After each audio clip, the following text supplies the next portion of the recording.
Bismillahirrahmanirrahim. Alhamdulillahi ala ihsanihi wa syukra lahu ala taufiqihi wa amtinanihi. Asyhadu an la ilaha illallah wahdahu la syarika lah ta'ziman li sya'nihi wa asyhadu anna Muhammadan abduhu wa rasuluhu ad-da'i ila ridwanih. Allahumma salli ala Muhammadin wa ala alihi wa sahbihi wa ikhwanih. Kaum muslimin dan muslimat, hadirin wal hadirat rahimani wa rahimakumullah. Assalamualaikum warahmatullahi wabarakatuh. Alhamdulillah, kita kembali memanjatkan puji dan syukur atas karunia yang Allah Subhanahu wa taala berikan, dan salawat dan salam semoga senantiasa tercurah kepada Nabi kita Muhammad sallallahu alaihi wa ala alihi wa sahbihi wasallam.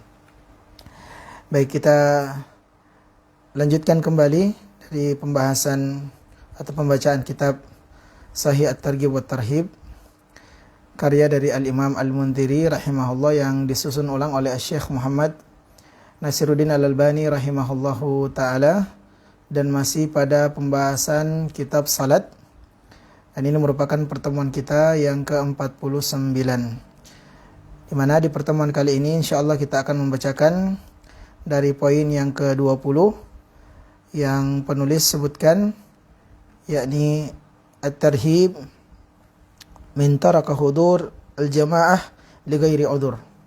Ancaman kepada orang yang meninggalkan salat berjamaah tanpa adanya udzur atau alasan yang syar'i. Baik, kita bacakan hadis-hadis yang beliau bawakan di poin ini. Yang pertama adalah hadis dari sahabat Ibnu Abbas radhiyallahu taala an.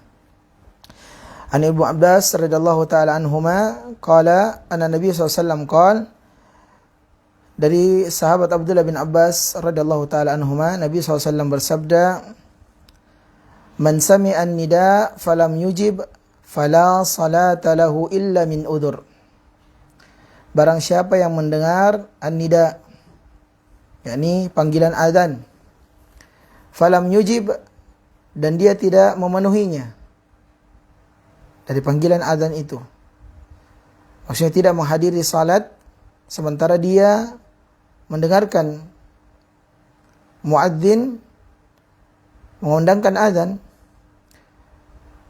fala salata lahu illa min udhur, maka tidak ada salat baginya kecuali karena ada udhur atau alasan yang syar'i. Hadis ini adalah hadis yang dikeluarkan oleh Imam Ibnu Majah, Ibnu Hibban dan selainnya, dan kata mereka hadis ini adalah hadis yang sahih.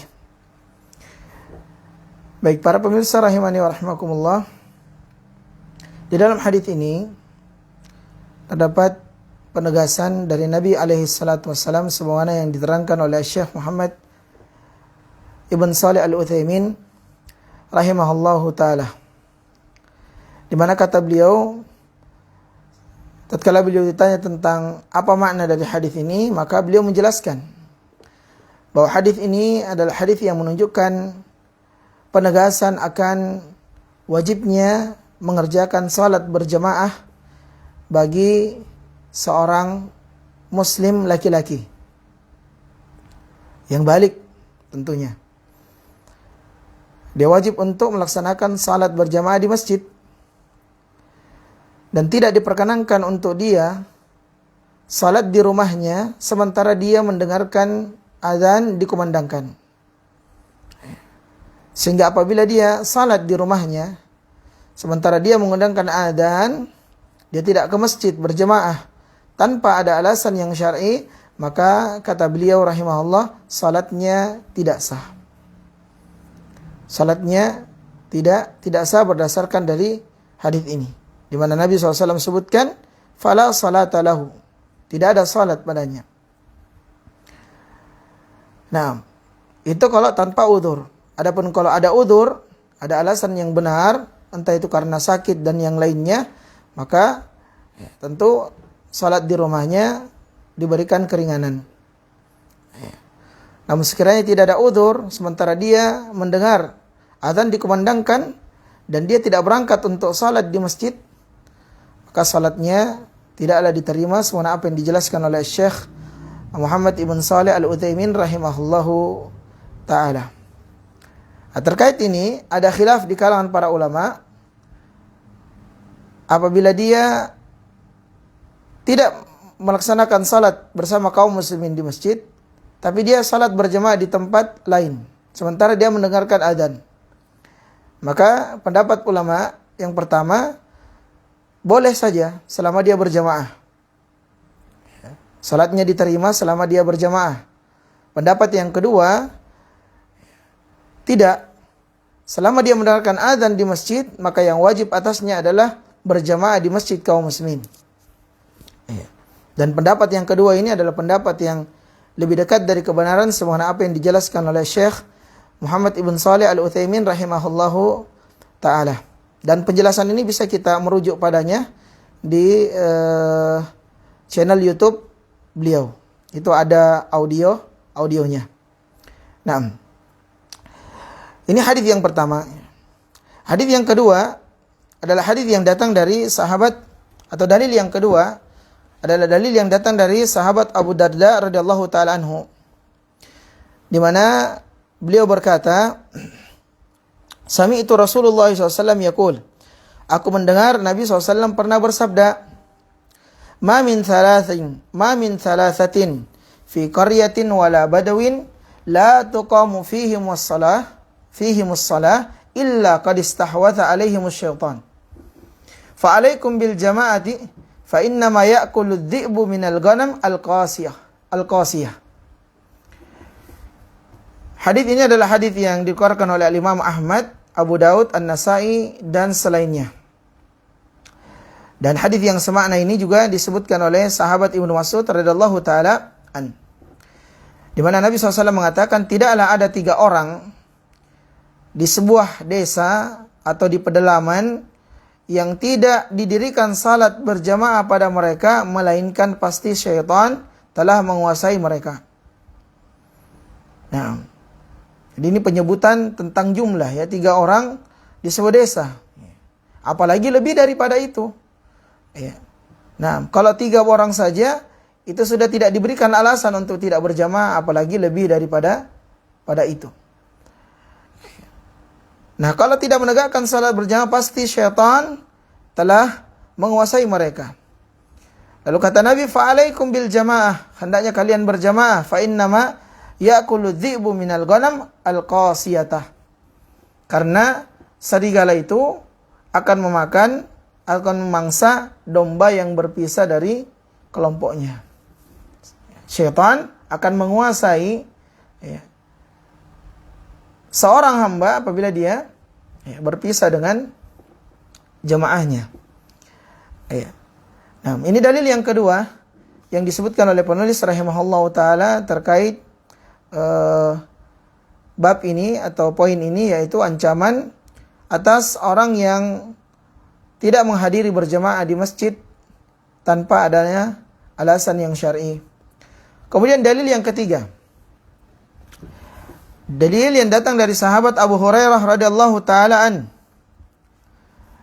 Kata beliau, qala Rasulullah SAW, Rasulullah SAW telah bersabda, laqad hamamtu an amura fit yati fayajma'u li huzaman min hatab thumma atiya qauman yusalluna fi buyutihim laysat fihim illatun fa uharrikaha alaihim. Naam. Kata beliau, sungguhnya aku ingin meminta ini pelayan-pelayan agar mengumpulkan kayu bakar. Kemudian aku pergi kepada orang-orang yang salat di rumahnya tanpa ada alasan yang syar'i ya, untuk membakar rumah-rumah mereka. Ini menunjukkan begitu tegasnya ya, ancaman dari Nabi SAW atas orang yang melaksanakan meninggalkan salat berjamaah, yakni salat di rumah-rumah mereka ya, tanpa ada alasan yang syar'i. Dan yang dimaksud pembahasan kita ini para lelaki ya, para lelaki yang telah balik ya, yang memang sudah diharuskan dia untuk melaksanakan salat ya, diwajibkan untuk dia melaksanakan salat, dan diwajibkan atas mereka untuk melaksanakan salat berjamaah bersama kaum muslimin, ya khususnya saat dia mendengarkan adzan dikumandangkan. Iya. Nah, jadi kata Nabi SAW, sungguh aku ingin memerintahkan pelayan-pelayan, para budak, ya, untuk mengumpulkan kayu bakar, ya, kemudian pergi ke rumah orang-orang yang salat di rumahnya tanpa ada alasan yang syar'i, untuk membakar rumah-rumah mereka. Dan nanti akan disebutkan, dan sudah kita sebutkan juga di bab yang sebelumnya. Baik, kemudian yang keempat adalah dalil dari sahabat Amr bin Ummi Maktum, di mana dia pernah berkata, "Qultu ya Rasulullah, ya Rasulullah, ana dharirun syasi'ud dari, wali qaidun la yulayimuni, fahal tajidu li rukhsatan an usalli fi baiti?" Ya, subhanallah. Lihat ini ya. Jadi disebutkan dari Amr bin Ummi Maktum, di mana aku berkata, "Ya Rasulullah, aku ini orang yang buta." Perhatikan, mas sekalian. Khususnya para lelaki nih, yang balik, ya, yang masih demen, yang masih suka, ya, salat di rumah tanpa ada alasan yang syar'i. Ya. Kata beliau, "Ya Rasulullah, aku ini buta." Alasan yang pertama, dia buta. Alasan yang kedua, rumahku jauh dari masjid. Alasan yang ketiga, aku tidak memiliki penuntun yang menuntunku untuk ke masjid. Jadi ada 3 alasan yang kuat yang dia utarakan kepada Nabi SAW. Yang pertama, dia buta, rumahnya jauh dari masjid, dan tidak ada yang tuntun dia untuk ke masjid. Ya, tidak ada yang tuntun dia untuk ke masjid. Nah, dari 3 alasan ini, dia bertanya kepada Nabi SAW, ya, apakah hal tersebut bisa dijadikan alasan yang syar'i untuk saya tidak ikut melaksanakan salat berjamaah di masjid? Maka apa jawab Nabi SAW? Qal, tasma'un nida. Iya. Apakah engkau mendengarkan adzan dikumandangkan? Apakah engkau mendengar seruan muadzin? Iya. Qultu, aku berkata, na'am. Ya, aku mendengarnya ya Rasulullah. Faqal, maka Nabi SAW bersabda, ma ajilu laka rukhsatan, maka tidak ada bagimu keringanan. Ya. Alias wajib atasmu tetap berangkat ke masjid untuk berjamaah bersama dengan kaum muslimin. Nah, jadi syahid utamanya dari hadis ini saat seorang mendengarkan adzan, ya, dan bukan dia sengaja untuk menutup telinganya supaya tidak dengarkan adzan dan lain-lainnya. Nah, selama dia mendengarkan adzan, ya. Nah, lihat, ada 3 alasan yang diutarakan oleh Amr bin Ummi Maktum radhiyallahu ta'ala an kepada Nabi SAW. Dia buta, rumahnya jauh dari masjid, terus dia tidak punya penuntun untuk ke masjid. Namun ternyata 3 alasan ini tidak dijadikan alasan yang syar'i oleh Nabi SAW untuk dia meninggalkan salat berjamaah selama dia meninggalkan seruan muadzin. Nah, bagaimana lagi dengan orang yang tidak memiliki alasan? Dia tidak buta, rumahnya dekat bahkan bersampingan dengan masjid. Dia pun tidak sakit, dia sehat. Nah, maka tentu tidak ada alasan baginya, tentu tidak dibenarkan apabila dia tidak hadir untuk berjamaah bersama kaum muslimin di masjid. Baik. Kemudian hadis yang lainnya, dalil yang kelima disebutkan oleh penulis rahimahullah taala adalah hadis yang datang dari sahabat Abu Hurairah radhiyallahu taala anhu. Annahu qala, bahwasanya beliau berkata, ata Nabi SAW rajulun a'ma. Ini sama redaksinya, sama dengan dari hadis yang tadi, dalil yang keempat tadi. Nabi SAW pernah didatangi seorang laki-laki yang buta. Faqala, lalu dia berkata, ya Rasulullah, laisa li qa'idun yaquduni ilal masjid. Fasa'ala Rasulullah sallam ay yurakhisa lahu fayusalli fi baitih. Farakhassa lahu falamma walla da'ahu faqala hal tasma'un nidaa bis salah? Qala na'am, qala fa'ajib. Jadi seorang laki-laki buta datang kepada Nabi SAW dan berkata, ya Rasulullah, aku ini buta, tidak memiliki penuntun untuk menuntunku berangkat salat berjamaah di masjid. Maka dia pun meminta agar Rasulullah SAW memberikan keringanan kepadanya untuk salat di rumahnya. Maka beliau memberikan keringanan. Awalnya seperti itu. Diberikan keringanan. Namun setelah dia beranjak dari bertanya kepada Nabi SAW, ya, maka dipanggil kembali oleh Nabi. Apakah engkau mendengarkan adzan? Apakah engkau mendengarkan muadzin menyerukan adzan? Maka dia mengatakan, ya Rasulullah.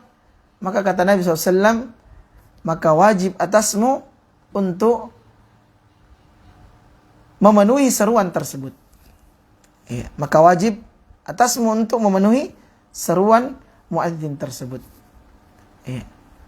Nah, berarti di sini tambah menguatkan bahwasanya tanpa ada alasan yang syar'i, seorang muslim balik, ya, laki-laki, tidak ada alasan untuk dia meninggalkan salat berjamaah bersama dengan kaum muslimin.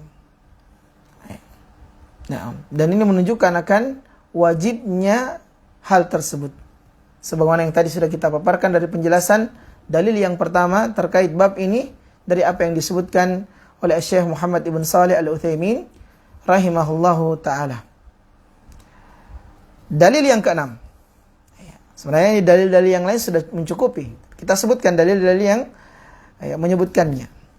Disebutkan dari Abu Asy'asa radhiyallahu taala anhu, dia berkata, kunna qu'udan fil masjid. Dulu kami duduk-duduk di masjid. Fa'adzana mu'adzin, maka mu'adzin pun mengumandangkan azan. Faqama rajulun minal masjidi yamshi, maka seorang laki-laki berdiri dan berlalu dari masjid, maksudnya pergi dari masjid. Fa'atbahu Abu Hurairah, maka Abu Hurairah mengikutinya. Ya, afwan. Fa'atbahu Abu Hurairah basarhu, maka Abu Hurairah, ya, melihat atau mengikuti, atau pandangan Abu Hurairah mengikuti orang tersebut. Hatta kharaja minal masjid, sampai orang itu keluar dari masjid. Faqala Abu Hurairah, maka Abu Hurairah berkata, amma hadza faqad asa Abul Qasim.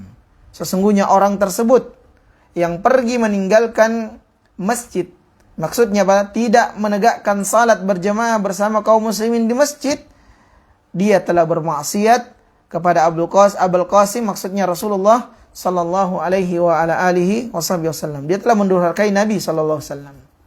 Ya. Jadi ini bukan hadis, tapi athar dari sahabat Abu Hurairah radhiyallahu taala anhu.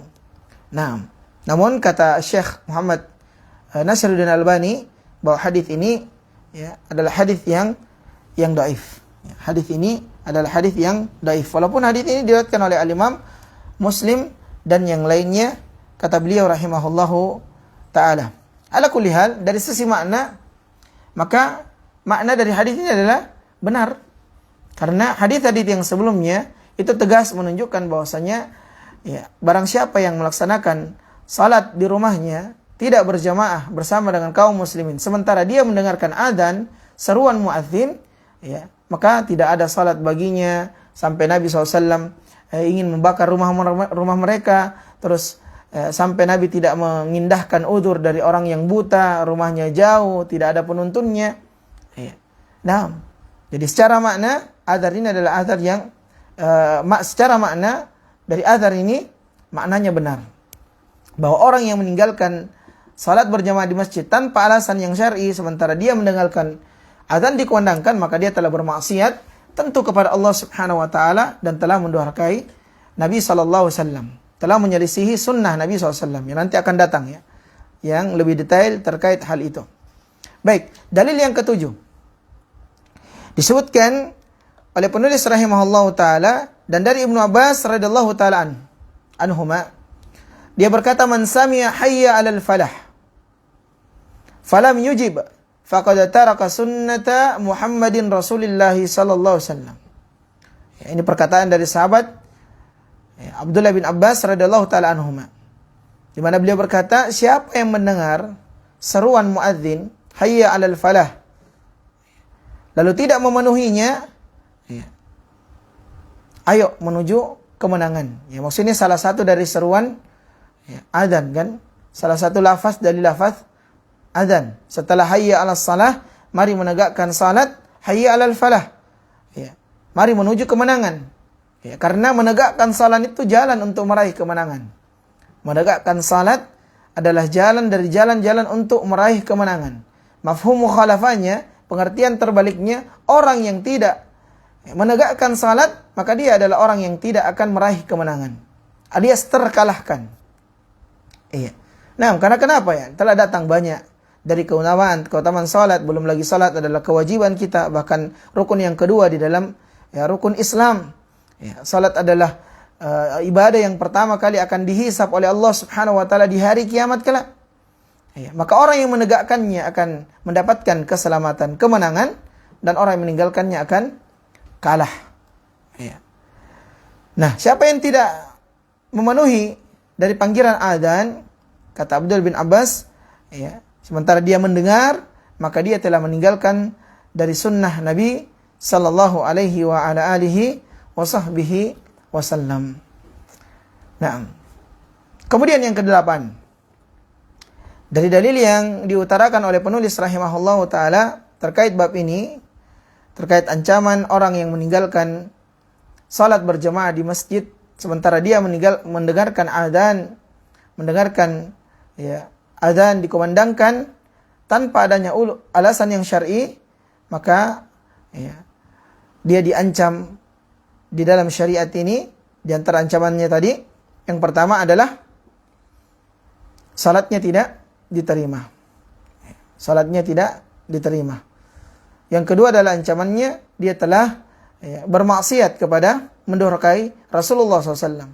Yang ketiga, dia telah meninggalkan sunnah-sunnah dari sunnah yang diajarkan oleh Nabi alaihi salatu wassalam.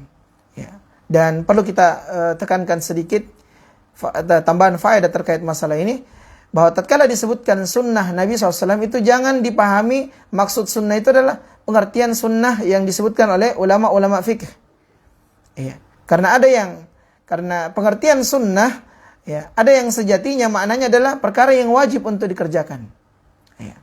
Nah, seperti salat yang Nabi SAW sebutkan, sallu kama ra'aitumuni usalli, salatlah sebagaimana kalian melihatku salat. Maka salat adalah perkara yang wajib. Dan berkesesuaian salat kita, mencocokkan salat kita dengan salatnya Nabi juga wajib. Walaupun dari gerakan-gerakan sunnah itu, dari gerakan-gerakan salat itu ada yang sifatnya sunnah. Yang kalau ditinggalkan tidaklah membuat salat kita batal. Nah, itu baru sunnah yang dimaksudkan. Tapi kalau sunnah yang kita sebutkan ini adalah sunnah yang bersifat wajib, yang maknanya wajib. Jadi mengikuti sunnah maksudnya mewajibkan diri kita untuk mencocokkan ibadah kita dengan apa yang dicontohkan, diajarkan oleh Rasulullah sallallahu alaihi wa alihi wasallam. Nah, dalil yang ke-8 adalah hadits yang datang dari sahabat Usamah bin Zaid radhiyallahu taala an, di mana beliau berkata, Rasulullah SAW pernah bersabda, la yantahiyanna rijalu an tarkil jamaah. Hendaknya para lelaki itu betul-betul meninggalkan atau berhenti meninggalkan salat berjamaah. Au la uharriqanna buyutahum, atau kalau tidak saya benar-benar akan membakar rumah-rumah mereka. Nah, ini sama dengan redaksi yang poin yang tadi yang telah berlalu. Nah, apakah orang-orang yang senantiasa salat di masjid itu tidak mau berhenti, senantiasa salat di rumah-rumah mereka itu tidak mau berhenti melakukan hal itu? Karena kalau tidak, saya akan benar-benar membakar rumah-rumah mereka. Dan memang apa tujuannya masjid-masjid itu dibangun? Apa tujuannya adzan dikumandangkan? Tidak lain dan tidak bukan. Tujuannya adalah untuk kaum muslimin berjemaah di masjid itu. Ya. Adzan disyariatkan untuk memanggil sebagai tanda panggilan ya, kepada kaum lelaki secara khusus yang sudah balik ya, untuk hadir di masjid berjamaah bersama dengan kaum muslimin. Iya.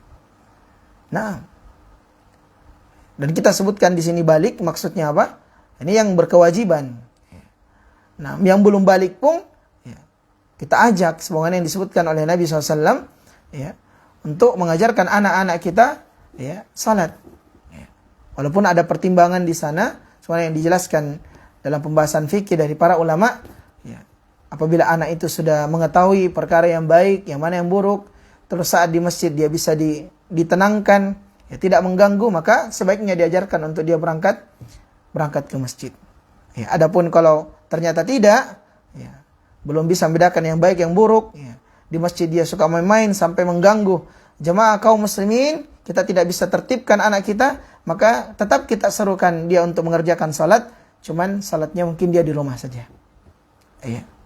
Nah, taib, hadis yang ke-9 dan ini adalah dalil yang ke-9 dan ini adalah dalil yang terakhir dari apa yang disebutkan oleh penulis rahimahullah taala dalam bab ini adalah hadis yang diriwayatkan oleh sahabat Abu Burdah radhiyallahu taala anhu.